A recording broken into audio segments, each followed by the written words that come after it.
We're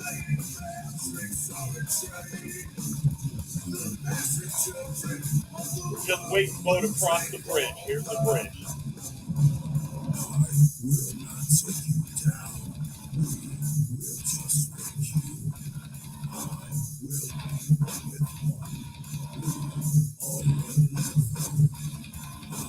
Will not take you down. We'll just break you. I will be with one. On the left. You said yes, but now it's All right, welcome to Pop Culture Punch Out, episode 102. What you gonna do when that Saudi blood money is given to you, brother? Because the rumored match for John Cena in Riyadh, Saudi Arabia, Night of Champions, is rumored to be CM Punk, who once took a very famous Twitter shot at The Miz regarding Saudi Arabia, going for the WWE title versus John Cena, and clearly CM Punk is going to lose. So he's going to go to Saudi Arabia. He's going to take the money because he's not going to turn the money down. Why would you? You've compromised your entire image and stance and have proven yourself, as Heyman Adam Page and Jack Perry have called you, a hypocrite. So you come out on Raw Monday in your Ramones shirt, Punk against the establishment, and just like the Ramones, who did the song Pet Sematary for the Stephen King film adaptation of Pet Sematary Beau, he has kind of sold out. And this happens to everybody. Rage Against the Machine now rages for the Machine and blocks me on Twitter for calling them out for raging for the Machine during the Sniffles event a few years back, when I simply said one of their lyrics back to them, "Fuck you, I won't do what you tell me." I got blocked by their bass player. Incredibly funny that I have that effect on somebody's... I don't know him. He doesn't know me. But me using your band's own lyrics, which 30 years ago were inspirational to my generation, now they don't inspire anything against the Machine. Neither does CM Punk. CM Punk is now a spoke in the wheel, like the pipe bomb Phil said. It's going to keep going on, and we're all just spokes in the wheel. Yep, you're one of them, Phil. You have, and I have a direct quote from Dave Meltzer, and we'll get into that in a minute. But this is Zorgog signing in for Pop Culture Punch Out, and I'm here with Boe. And we are going to talk a lot of wrestling. A few football moves happened. Sunday will be our primary football show, but a few little snippets. One that angers me as a Colts fan, but we'll get into that in a little bit. I do want to open up with the Meltzer quote, which was reposted by Wrestle Purists and others on Twitter. This is what Dave Meltzer, it was deciphered after I'm sure he mumbled for hours. I am sure he mumbled for hours, and then the final thought was put together and put out into the ether. Quote, "It's been known he's going for months, probably all along. I don't know if he ever voiced any issue with going at any point since he signed, but he hasn't in months. But he hasn't in months. I know that." So, CM Punk, the voice of the voiceless, I guess unless you're a woman in Saudi Arabia, the voice of the voiceless, will not voice his displeasure publicly for Saudi Arabia. Now, personally, I would like to see Phil, nay CM Punk, come out in a trans rights or humans rights shirt in Saudi Arabia, just to see how that goes over for everybody.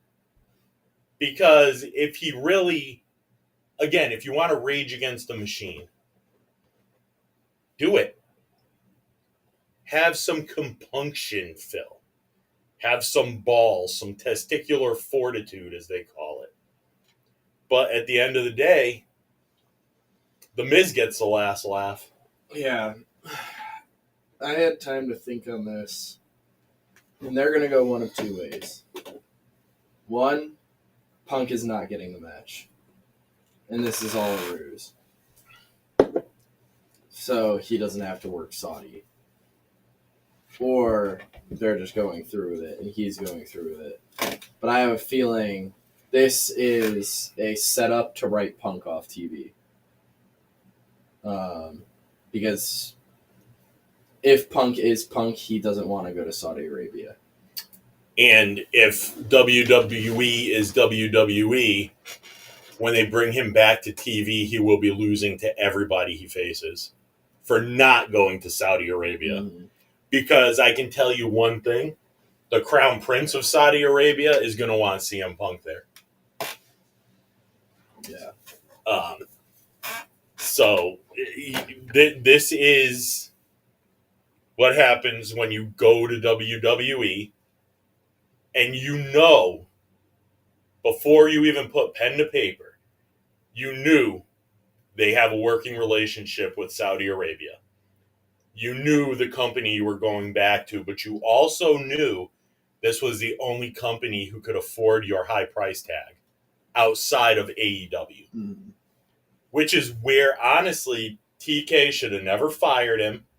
CM Punk should have shut the fuck up, made money, not only for him, Kenny, the Bucks, Mox, FTR. A lot of money was there on the table to be made. Merchandise, ticket sales, television ad revenue. That is what firing CM Punk cost AEW. And just now are they picking back up. And they're picking back up only really because the other one's starting to flatten themselves. And yeah, part and parcel would be NXT last night. Did you see the ref botch? Mm-hmm. The shoulder was down. You're supposed to just go with the flow and count it. So I'm supposed to, I guess I'm supposed to sit back and just acknowledge that that's fine because it's WWE's developmental territory. So it's okay if they make that mistake, but if it were on AEW television, it would be vilified, crucified, and panned by the crowd of heckling bread eaters witnessing the circus and eating their bread. Now, my take on the CM Punk thing, it's no different. If you don't go, you will be punished. That is a guarantee.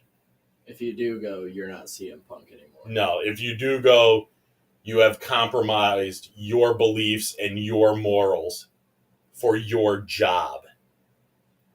Because Tony Khan wouldn't have made you go. Even if, not that AEW is going to go over there. Yeah. But even if he did, he would allow the people that are on his roster to say, I don't want to participate over there, Tony. Don't make me. I'm not for what they do to women over there. I'm not for what they do to LGBT people over there. Mm-hmm. I am not for Sharia law or, as progressive as Saudi Arabia is trying to present themselves on the world stage. They're not progressive. They're just using it. Exactly. So that's my take. I think if he goes and participates, now if he takes that money and don't year, every red cent, I'm kind of fine with that. Because he took it and donated it to something that they hate. Yeah. And I was basically, I took your money. Yeah, and I donated it to X, Y, and Z to like gay marriage or something. Yeah. Right? Like if you're gonna be CM Punk and not Phil Brooks, that is what you would do. You do what you used to do to Vince. Exactly. You take it and you swerve it. Yep. So speaking of swerve, we got a big AEW tonight. Another 4-hour fucking that I'm gonna have to watch the rest of tomorrow night because we work, Tony. Yeah. We work. Thank you. Now, the rest of NXT, obviously, there's a new name for Mariah June, and now they're probably going to have to change that already. Did you hear? What, away from Blake Monroe? Yes, because there is an adult burlesque actress of the nude persuasion by that same name. She is an award-winning, by the way, burlesquer. Like, I don't know what the fuck you would call that. I'm just, whatever. It's burlesque. So it's like the risque type of dancing. So this Blake Monroe, so this one was supposed to be like a Marilyn Monroe tribute. Yeah. But the other Blake works as an adult burlesque dancer and boasts winning awards like Miss Burlesque United States and Best Fire at Miss Nude World for her pyro show. So, yet again, we go to the randomizer, like Phineas and Ferb, pull out a name, and not look it up to see what it is. In Vince's case, I 100% think he looked Gunther up and just went with it anyway. Oh, yeah. That's a Vince thing. But, oh my God, they mentioned it too right here. WWE also changed course on Gunther's original name, Gunther Stark, once they learned it was also the name of a Nazi Germany U-boat commander. Like, I mean, if you have 58 creative members and writers, can't one of them look this shit up? The internet is at your fingertips. It is right there. At the very least, ask Grok or Chat GPT. It will pull the most random information out when you ask it to do so. I asked it to make the new Pope as Leatherface at a church charity cookout with a chainsaw, and it did. It's Pope Leatherface. Yeah. So there you go. If it can do that, and that's wacky and out there, because it came from me, then I'm sure it could tell you that maybe this name is not good. So I'm guessing they're going to have to go back and figure out, because obviously they want the Monroe for Marilyn Monroe.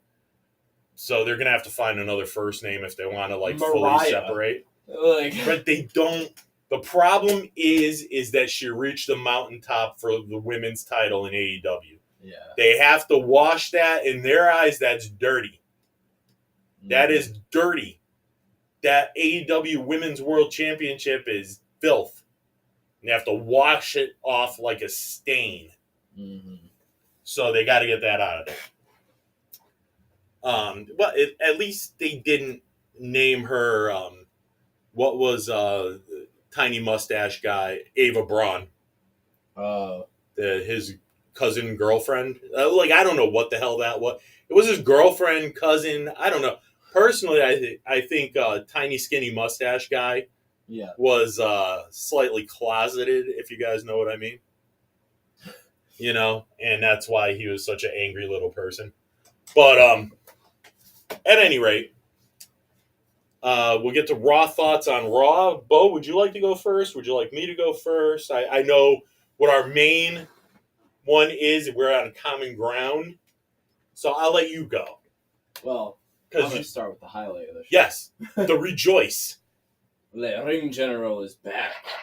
Thank whatever made this world and universe because Jey Uso is just abysmal in the ring. I've said it before about him, man. Gunther's got it fucking all. He is when he has that belt on him, that belt feels like the primary target. He felt like more of a champion than Cody did, and Gunther had less matches because they weren't booking him correctly either. Dude, you were booking his opponents as fucking Jey Uso for 3 months.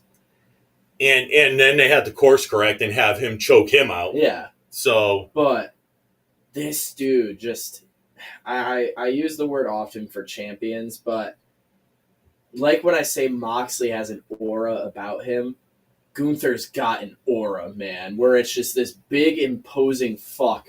Also, he's gaining some of his chub back, and I like that. Yeah, because now he's just huge. Because dude. when he got too like slender, correct me if I'm wrong, he kind of lost some of his like. It just intimidating. His head looked like the Abdow's big boy head. Yeah, on a small body. But now he's kind of he's getting those middies back. Yeah, holy shit, dude! I mean, he was stiff on Jey. I would be too. He did his front missile drop kick and genuinely like sent Jey halfway across the ring. Jey didn't even sell it. He just fucking went flying. It's just, I mean, this company, dude.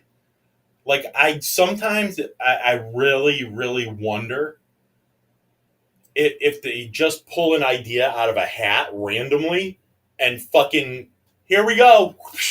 Like when you start a new job and nobody trains you, even though they say they're going to train you, but they don't. Yeah. It's like that. They throw like when I was a kid, Mama Bo and I were kids, they had the wacky wall crawlers. So they were sticky little octopus things, and you throw them at the wall and they fall down and crawl down. Yeah. That's what they do to you when you go to work. I assume that's what they do in WWE for some of these fucking storylines. Yeah. Because they're terrible, dude. Like, if you cannot produce a great storyline after the bloodline is over now, what are you going to do? Because you're not going back to TV 14. They're not even going to PG 13. And they're on Netflix, which is crazy.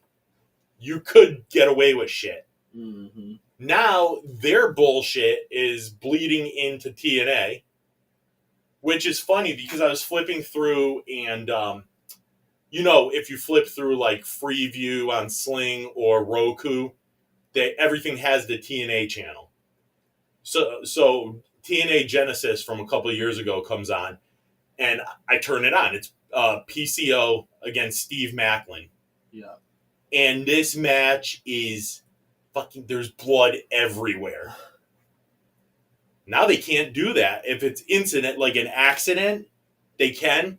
But now they got to pull out the fucking rubber gloves, make sure it's not on camera. Oh, better have been the hard way, or else I've got to find this guy for blading. I mean, this match, dude, Steve Macklin pulled out a staple gun and stapled fucking PCO's mouth shut. And then PCO went under the ring because he's insane. Yeah. Pulled out pliers and ripped the staples out of his face. Now you can't do that anymore. It's got to be accidental. I'm getting color, as they call it in wrestling, in the biz. Yeah. Bleeding. It shouldn't, while it shouldn't happen every match, if you have a legitimate grudge blood feud, the best way to end it is by, in my opinion, the dastardly heel bleeding all over the place, with the baby face coming up in the end. He gets his heel gets his comeuppance, the baby face bludgeons him and wins. Yeah. Right?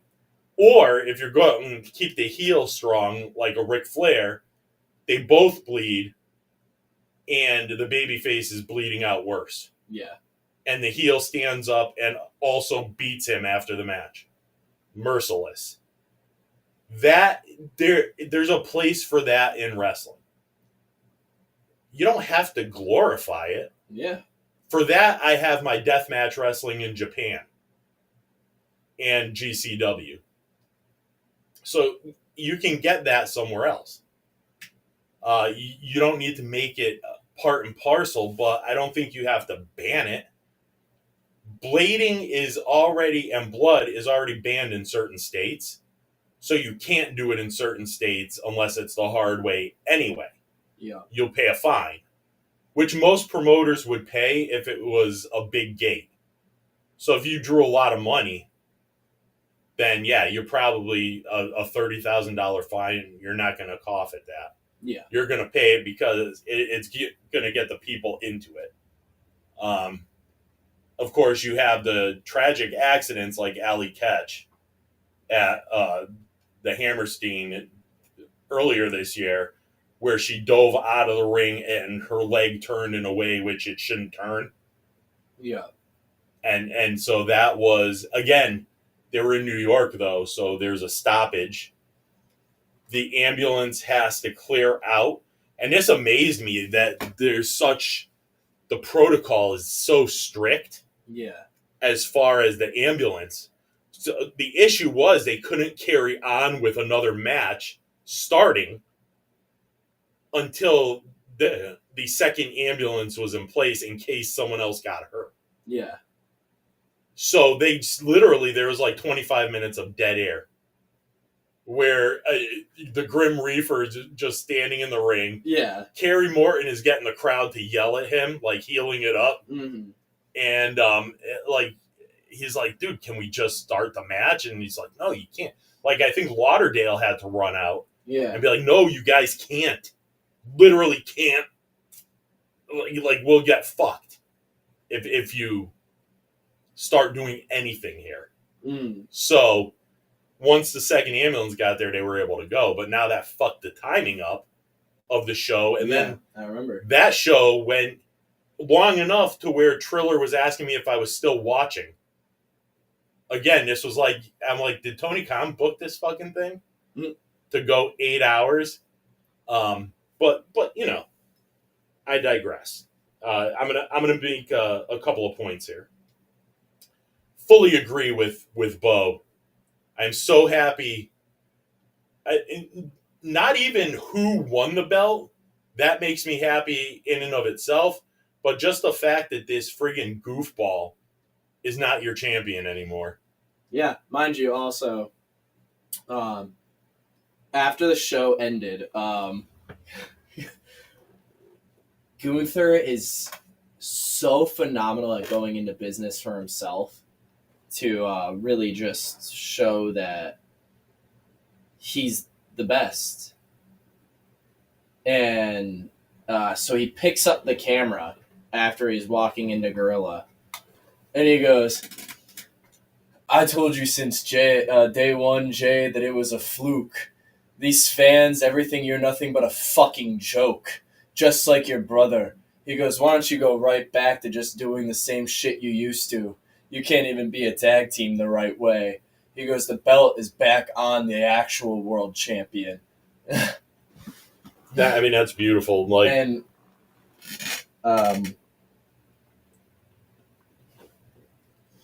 what I just have to say is, why was Jay ever champion? because someone thought he was a star. Yeah. Because he got a catchphrase over.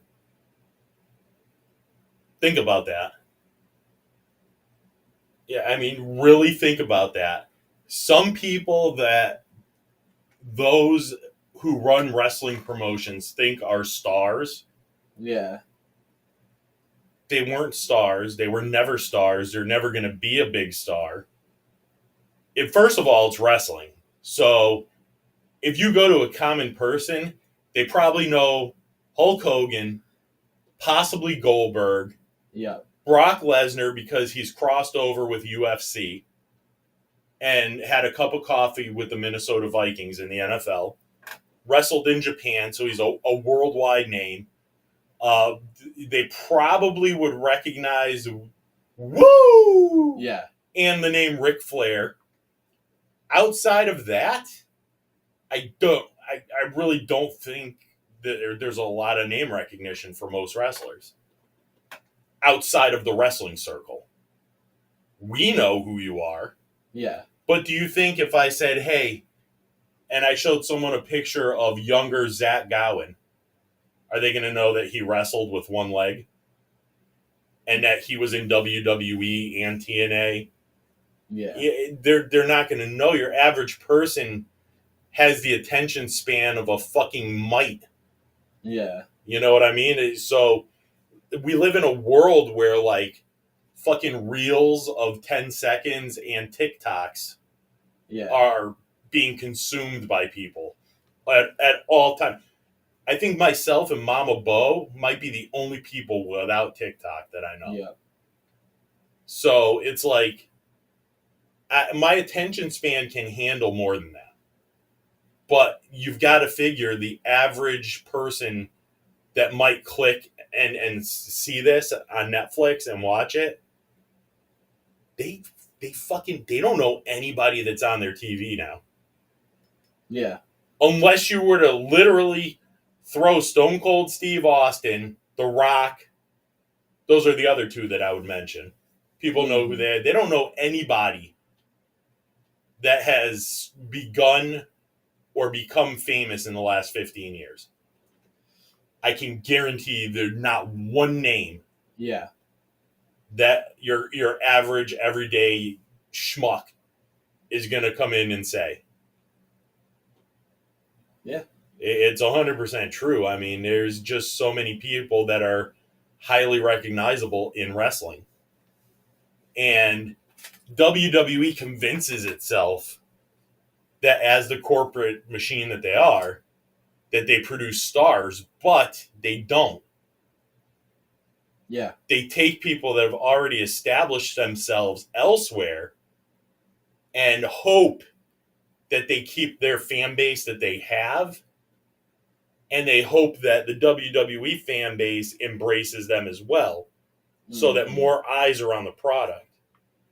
And that it doesn't happen. No. I'm sorry. It doesn't happen. Maxine Dupre, not a star. Otis, not a star. Yep. Tozawa, not a star. Good wrestler, not a star. And I noticed that Jim Cornette was running down the AEW roster saying who he would keep, get rid of, and might table for future consideration. Yeah. Of course, Mox and Omega, gone. Oh, yeah. Every male champion was gone, aside from Samoa Joe and Will Hobbs. And the Hurt Syndicate. Of course. Those are the only ones he would keep. And while I do think AEW's roster, you need to get rid of about 50 people. Yeah. Because they went from A to L. They went from A to N, and then they're doing O to Z. Yeah. They got rid of 50 people just in the first half of the alphabet, and they still had 30 on the roster. That you got too many people. And Cornette, to his credit, he knows a lot about wrestling, but he's like, who is that? Yeah. Because like Alex Reynolds, he's like, who is that? And Brian was like, the Dark Order. He goes, oh, for fuck's sake, get rid of the whole thing. And then to get the Evil Uno, he goes, he goes, that fucking guy was on a show that I was running when I was doing a booking for Ring of Honor. And I thought he was the fucking concession cashier. And then he put his stupid outfit on. And then I saw who he was. Yeah. You know, he's like, these guys are unrecognizable. He goes, and that goes for both companies that are over here, both major companies. He goes, and it sucks because there's people I like. Yeah. But am I starting a company around a 45-year-old? No. He's like, you can't, you're asking me, if I were starting my own promotion from scratch, who would I keep? Yeah. So Moxley, he said, leave him out in the parking lot somewhere. I don't know what this guy did to Jim Cornette and when he did it. He must have hurt him really bad. So Omega, he was like, he goes, God damn, I can't stand him and his stupid ass shit that he did with that goddamn blow up doll and the fucking dumb shit that he did in Japan and all this bullshit coming over here in the herky jerky way that he moves. But he's very athletic. Yeah. He goes, I hate it, but on second thought, I get rid of him and I keep Oakspree. What's the other? 10 years younger. You can actually build something around the guy. Yeah. Because he's athletic. I don't like him. I don't know what his deal is. He seems like he's fucking on the spectrum and seems a little slow. But he's very athletic and can wrestle a little bit. He can at least pretend that he's a wrestler in a convincing way. But this was, I mean, it was a typical Cornette. Just hating everything. Up and down the roster, not liking anything. And then, Vince Russo, the same thing. Only Vince Russo is mainly tearing in at WWE. Yeah. Because he said the same thing I was just ranting about. Who's a star? What's the last star that WWE made? It was that last big class from OVW. Yeah, and then the one who reached the closest was Roman. Yeah, and it was The Shield, Bryan Danielson, and CM Punk. All of which were established on the indies aside from Roman Reigns. Yeah. But he has the Samoan lineage, which they tried to hide at first with the blue contacts and hiding his tattoos. Yep. It's like, dude, you think I can't tell this guy is Polynesian in some fucking way? Like, WWE must really think that the internet doesn't exist, where you can't look people up and see their real last name and go, oh, that's why he's not great right now, but he's getting it. Yeah. As time went, he got better because after a certain point, they stopped shoving him down your throat and they let the dude do shit naturally. Yeah. They gave him a mouthpiece in Paul Heyman. Best thing they could do. A lot of people shit on Heyman, and there's reasons. But he's phenomenal at the end of the day. Yes, as far as wrestling, as far as a manager, he is up there with Bobby Heenan. Yeah. In my opinion. He's one of the greatest of all time. And it's not even debatable. Yeah. It really isn't. He made people interested in Curtis Axel. Think about that for 2 seconds, okay? And then tell me Paul Heyman doesn't have some form of value. Yeah. Vince Russo will tell you because he doesn't like him. He's a big fat ass who gloms on and manages to stick around because he does just enough right. Yep. But for some reason, dude, it's like, first of all, wrestlers, it's like a Shark Tank. Because you're fighting for television time, you're fighting for matches. You don't have house shows now. So if you're on the undercard, you're just on TV to lose. Yeah. Every week. There is, unless you're allowed to do indies where they long-term book you, like Blake Christian with GCW, but Vanilla Baby's going to be on tonight. He's on AEW. Dude, they should just sign him and get him on the main roster. You got to see him and Lee Johnson, if you're going to put him on TV, just 2-year to 3-year contracts and let him get a run. Whether it's as a team, you put a couple more guys around him, give him a manager or valet, and just let's see what the younger guys have. Because Vanilla Baby. Yeah. And the other guys are aging out. A lot of your main event scene is already over 40. Yeah. And the ones who aren't over are quickly approaching 40. That includes Josh Alexander. He'll be 38. Yeah. As good as he is, I mean, you wouldn't be able to tell just by looking at Lance Archer, but he's pushing 50. Yeah. So, I mean, you got a lot. And these guys can still go in limited capacity. Like a guy like Jim Cornette did praise Anthony Bowens. Yeah. He said, man, the guy can talk. He's with Billy. He's got everything, dude. Billy's fucking entertaining.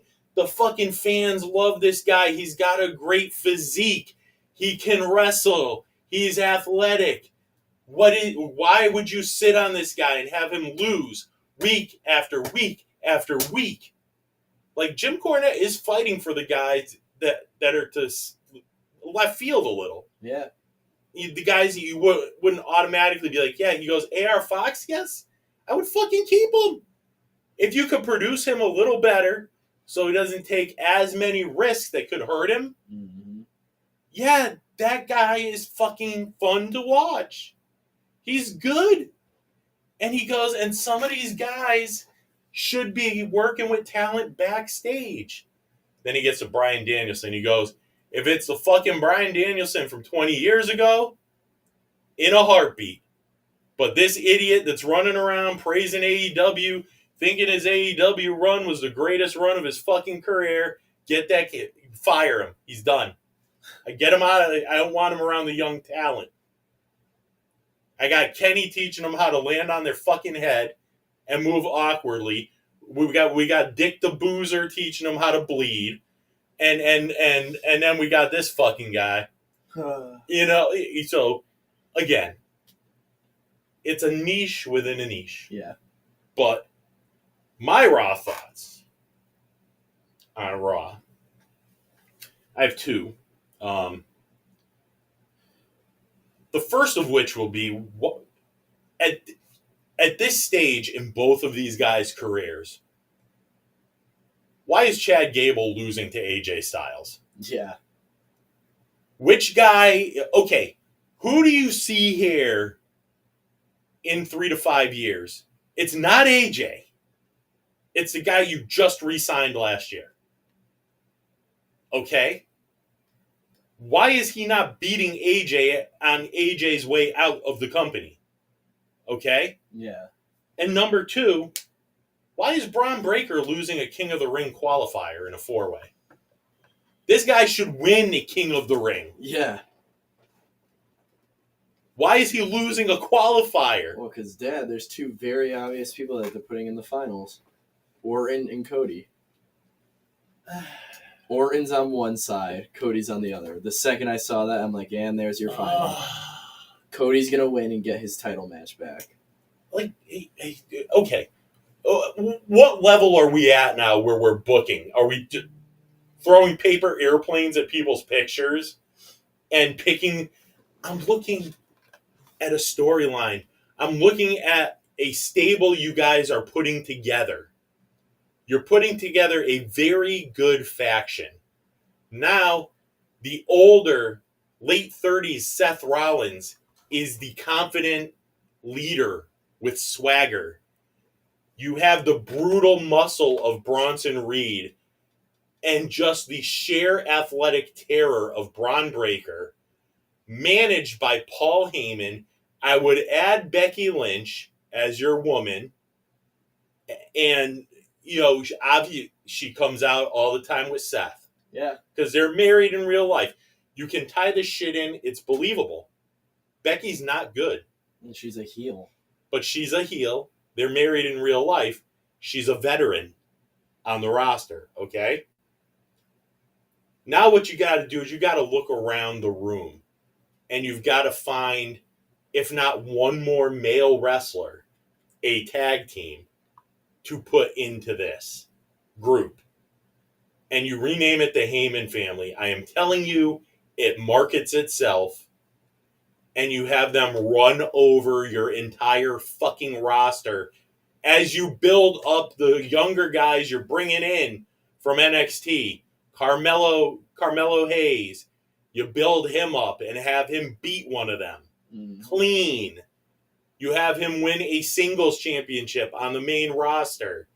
You have the tag team win the tag team championships.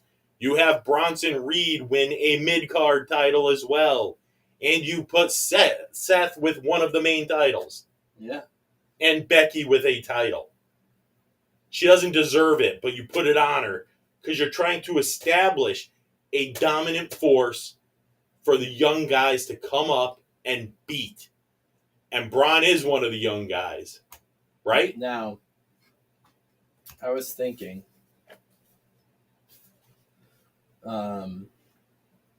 they have potential to do something great. And I will say that they're not going to do it because that's just not who they are. And the booking is just not what it used to be, even under Vince. Because what I'm going to talk about was during the Vince era. But if you're going to have Cody win Night of Champions, which is so fucking obvious he's winning King of the Ring, he's going to go over Randy to get the whole big happy ending, like, oh, he beat his mentor. Mm-hmm. Okay. Well, if this is the guy that you're pushing all the way to beat Cena, just do it now. Get it over with. Let the rest of Cena's retirement not be with the title. Because let me tell you, even the staunchest of WWE supporters are hating this run. Yeah. It could have been great. But here's where I say they have the opportunity of a lifetime. You have Cody win, SummerSlam? He could win the belt back. I'd have Cena finish up by fighting everybody else until he realizes, like, I'm a fucking piece of shit. And it's so obvious they're ending with him against The Rock. The writing is on the wall for Cena's final match to be The Rock. Are they going to be able to go 6 minutes? The Rock can go 30. I don't know if Cena can. Dude, which is crazy. They look blown out getting to the ring half of the time. But the Rock, when he was against Cody and whoever the fuck, I forget. Oh, Uso. Yeah. Right. The Rock was the best looking one in the fucking match. Well, it's not hard. I mean, it's when you have it was Cody and Rollins, right? No, Rollins made the save. Okay. I think. And it was The Rock and Roman, Cody and Or was it Seth? I thought it was Seth. No, because Seth had the match. Seth got hurt during the match. Then the next night, Seth lost the title because he was too hurt, wasn't it? Think so. Yeah. If I'm remembering correctly, like this is the continuity in stories in WWE is lackluster. Yeah. So they're all interchangeable parts. It is that way, and I hate that it's that way, but it is. But WrestleMania comes up. You have Cody against whoever the fuck you want to put him against. Cody retains. Well, my God, you have it right there. You have the guy who caused this entire breakdown of Seth Rollins. Right there, you could have the ultimate heist again. Where Cody's big moment. I've beaten every person that's chased me. I've done it all. But the person who I fucked over when I first came back to this company is now fucking me over. Yeah. Because Seth's biggest thing is going to be, if they do this the right way, his storyline is going to be, Cody, I'm waiting until you get that belt. And I bet you that's what he whispered to him. Mm-hmm. I'm waiting until you get that belt because the amount of shit you put me through and I got fucking nothing out of it. Mm-hmm. You beat me over and over and over. You took the spotlight from me. You caused me to be a mid-carder. I come back. I make my name. I'm back in the main event scene just to help you. So you can get the world title. You can get your happy ending. All because what? Your sorry ass ran away? Mm-hmm. You took your ball and ran? And then you ran away from your own company? Fuck that. They have the chance to make Seth a ultimate champion, but they won't do it. And I feel bad for Seth because he's one of the best wrestlers there, but he has never had a good title reign because they give him the belt at all the worst fucking points. They do. The only time Seth ever had an okay title reign with the World Heavyweight title was the first heist. And the problem is that he'll be forever remembered for the first run. and the second run when the ratings dipped. You know what I mean? Yeah. That's what you will remember him for, unfortunately. And it that is sucks. It is unfortunate. Now, WrestleZone. Now, I use you for a lot of reports, but I'm going to call you out here because this is a clickbait article. So I clicked on it because I knew it was just that. Report. Big AEW contract set to expire next month. Here, spoiler, it's fucking Danhausen. That's not a big contract. He sold merch. He wrestled twice. Yeah. What was it? Hookhausen. Yeah. A couple of joke tag team matches. I mean, this is not a big contract. This is a guy who's going to go do conventions, signings. If he gets signed anywhere, it's going to be as a sideshow act. Sorry. Yeah. That is what you are. You're a sideshow act. In Ring of Honor, it was great because that there was a small pool of talent to work with. Yeah. And you can shine on a small roster. AEW, man, I stand this goof next to Bobby Lashley, next to Shelton Benjamin, next to Will Hobbs, next to Pac, Buddy, Brody King, Will Ospreay, who looks like they're out of place. Yeah. That guy that carries a jar of teeth and thinks he's an 8,500-year-old vampire. Okay? So this is not WrestleZone. Do better. Do better.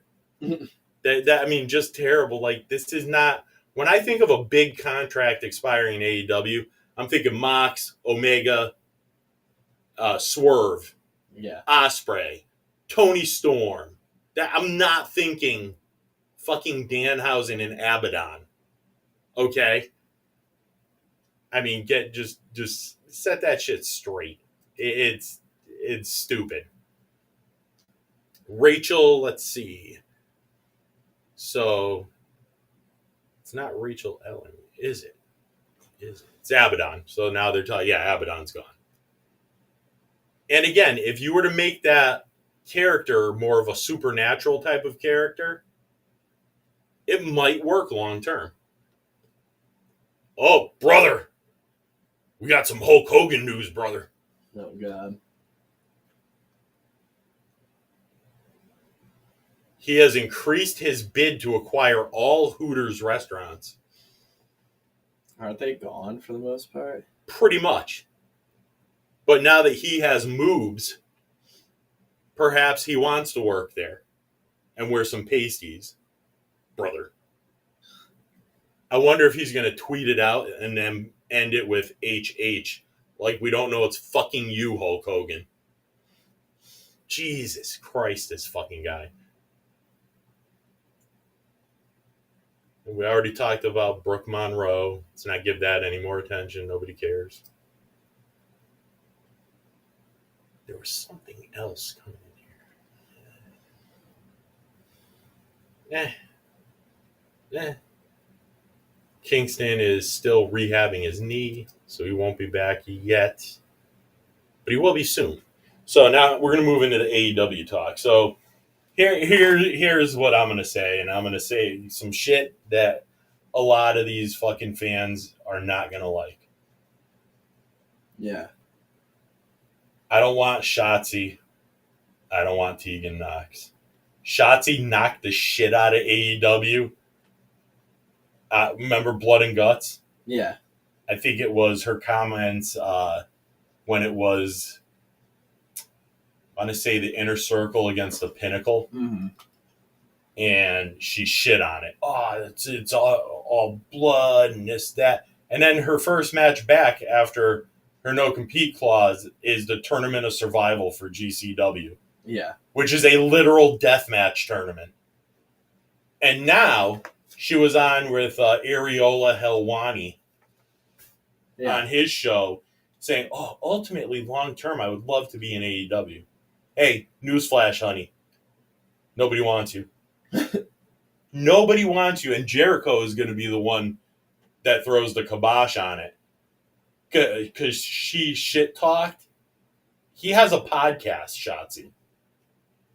He went on there and then he said, in 6 months when you're looking for work, don't come here.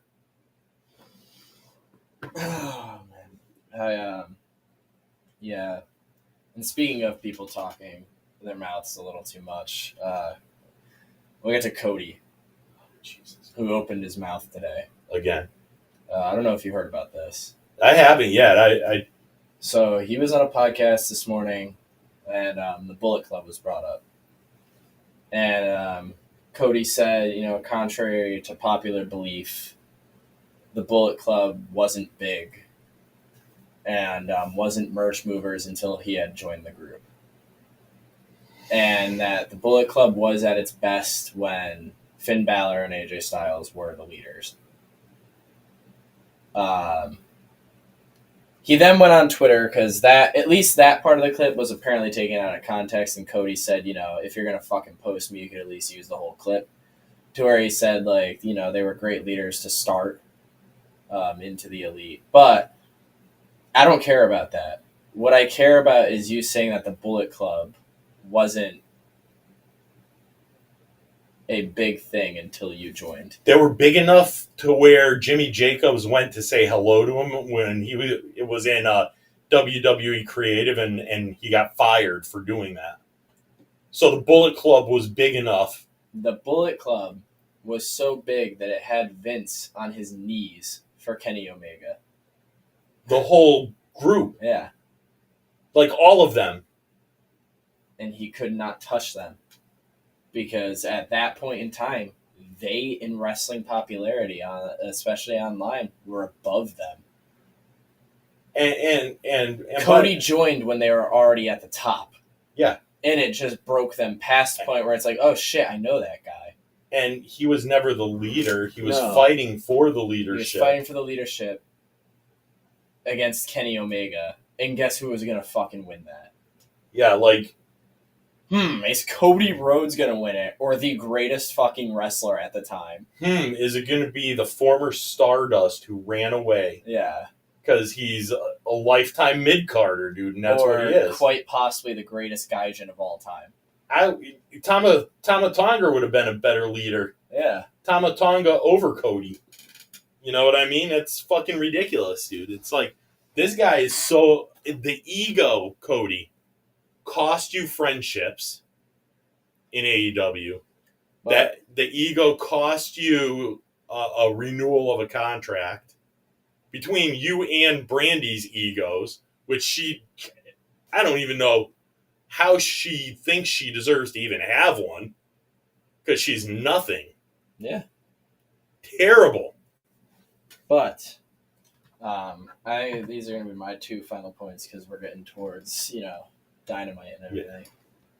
But, one, Iguana also spoke today and said that WWE actually called him and asked about him skipping NXT and going straight to the main roster. Because they want to sell the fucking iguana puppets.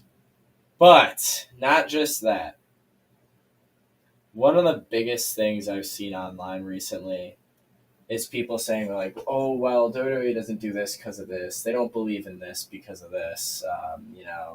They don't do Saudi because they hate people. They don't push this person because of their skin color. Well, this is technically breaking news. Guess who was at the rally tonight to sing to the military?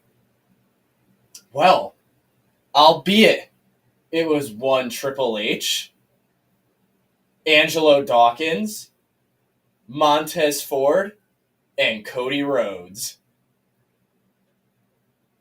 You people need to understand, especially Cody.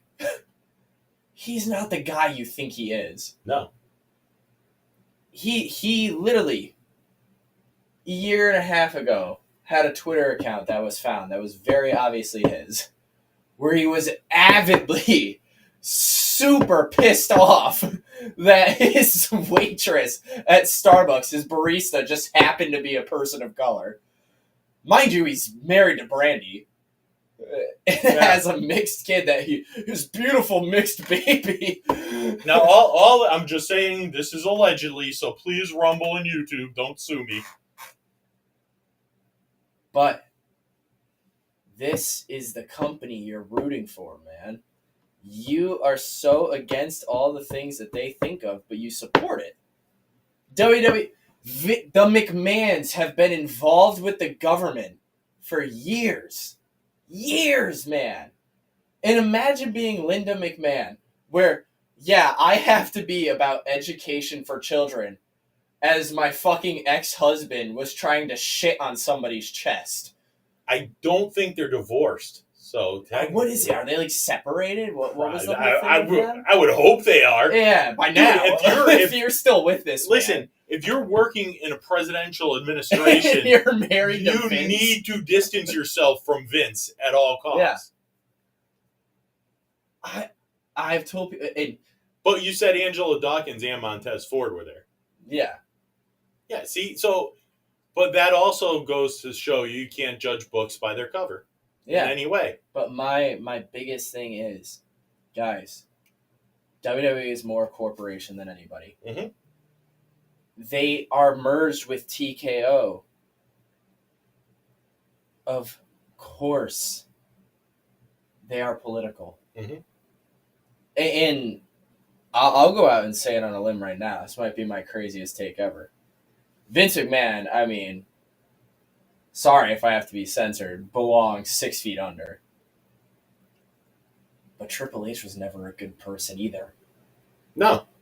He was the go-to guy, until a little bit when the click happened.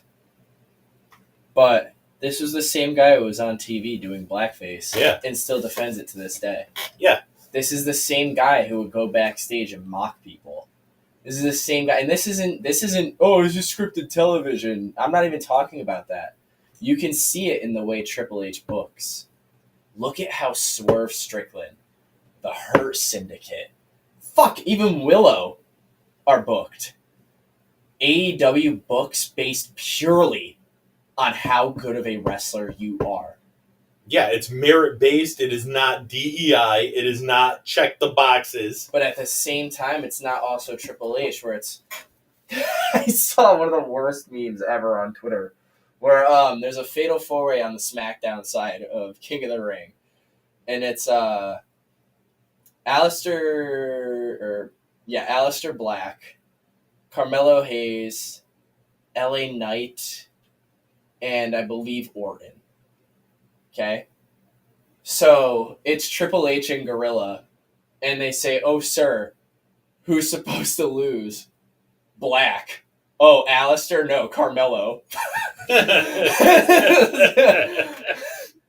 And I have to be honest, I'm really noticing it.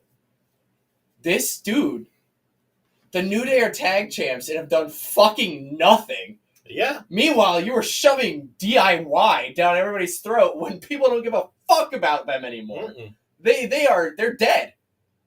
They're dead because their face, their heel, their face, their heel.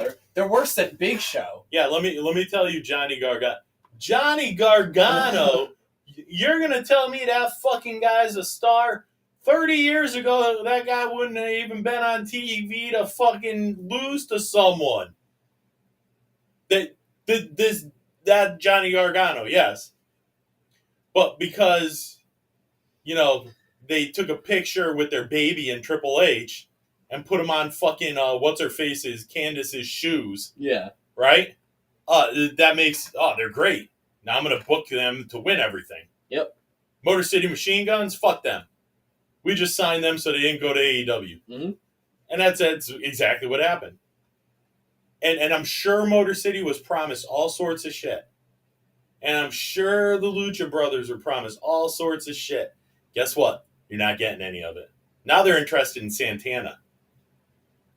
After you just had him lose a TNA World Championship match to a fucking NXT wrestler. Yeah. Oh, he's done it. It's a really good showing. They give you a loser? That's good? Dude, I mean, the guy's got great athletic ability. He's like 2 or 3 years sober. He's genuinely just looks like a really good person. Yeah. I don't know him, but when you see interviews or anything, like he's not really ever a dickhead. So at least he presents himself And positively. His enthusiasm as his character is incredible. Yeah, but he would just be just another guy. That's this era of WWE. Everyone's just another guy or just another woman. It's only about the numbers for that. Yeah. I'm like, God damn, dude, listen, people shit on Lyra. She is a great wrestler, but Jesus Christ, you had her in fucking developmental for 5 years. Did anyone once think to work Pick promos? up a microphone. No, and then you put her in a huge program with one of the 4 quote-unquote horsewomen, one of your most important female cornerstones in your description. Yeah. And you didn't think for 2 seconds, oh my God, they're going to have to actually talk to each other. Well, duh. And you don't do house shows anymore. So Vince Russo pointed out you're not getting reps in front of a live crowd.